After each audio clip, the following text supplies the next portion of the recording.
Sir, ಈಗ EVM ಇಂದ ಪುನಃ ಬ್ಯಾಲೆಟ್ ಪೇಪರ್ ಶಿಫ್ಟ್ ಆಗುವಂತ ಕೆಲಸ ಆಗ್ತಾ ಇದೆ. ಸಂಪುಟ ಮೊನ್ನೆ ತೀರ್ಮಾನ ಮಾಡಿದೆ. ಮತಪತ್ರಗಳ ವಂಚನೆ ಆಗಿದೆ, ವಿಎಂ ವಂಚನೆ ಆಗಿದೆ ಅಂತ ಹೇಳಿ ರಾಷ್ಟ್ರದ ವಿರೋಧ ಪಕ್ಷ ನಾಯಕರಾಗಿರುವಂತಹ ರಾಹುಲ್ ಗಾಂಧಿ ಅವರು ಆರೋಪ ಮಾಡಿರುವಂತದ್ದು. ಚುನಾವಣಾ ಆಯೋಗ ಅವರಿಗೆ ಸ್ಪಷ್ಟವಾದ ಮಾತುಗಳು ಹೇಳಿದೆ. ನೀವು ಅಭಿದಾವತ್ ಕೊಡಿ, ತನಿಖೆ ಮಾಡ್ತೀವಿ ಅಂತೇಳಿ. ಅಭಿದಾವತ್ ಕೊಟ್ಟಿಲ್ಲ, ಚರ್ಚೆ ಇಲ್ಲ. ಮತ್ತೆ ಆರೋಪ ಮಾಡಿದ್ದು ಮಾತ್ರ.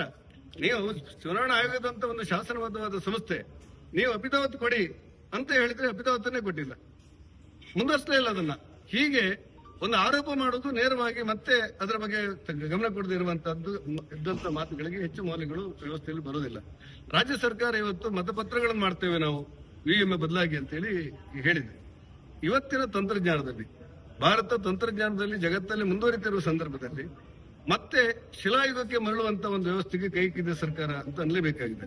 ನಾಳೆ ಯಾವುದೋ ತಾಲೂಕ್ ಪಂಚಾಯತ್ ಅಲ್ಲೋ ಗ್ರಾಮ ಪಂಚಾಯತ್ ಅಲ್ಲೋ ಬಾಪೂಜಿ ಕೇಂದ್ರದಲ್ಲಿ ಆರ್ಟಿಸಿ ತಗೊಂಡು ಹೋಗ್ತಾನೆ ಇರೋನೊಬ್ಬ, ನನಗೆ ಕಂಪ್ಯೂಟರ್ ಆರ್ಟಿಸಿ ಬೇಡ, ಪುನಃ ಕೈಯಲ್ಲಿ ಬರೆದು ವಿ ಕೊಡಿ ಅಂತ ಹೇಳಿದ್ರೆ ಏನಾಗುತ್ತೋ ಅದೇ ಹಾಸ್ಯಾಸ್ಪದ ಘಟನೆಗೆ ರಾಜ್ಯ ಸರ್ಕಾರ ಇವತ್ತು ಕೈ ಹಾಕಿದೆ ಅನ್ನೋದನ್ನ ಹೇಳ್ಬೇಕಾಗಿದೆ. ಸರ್ಕಾರ ಇನ್ನಾದ್ರೂ ಅದನ್ನ ಅರ್ಥ ಮಾಡ್ಕೊಳ್ಳಬೇಕು ಅನ್ನೋದು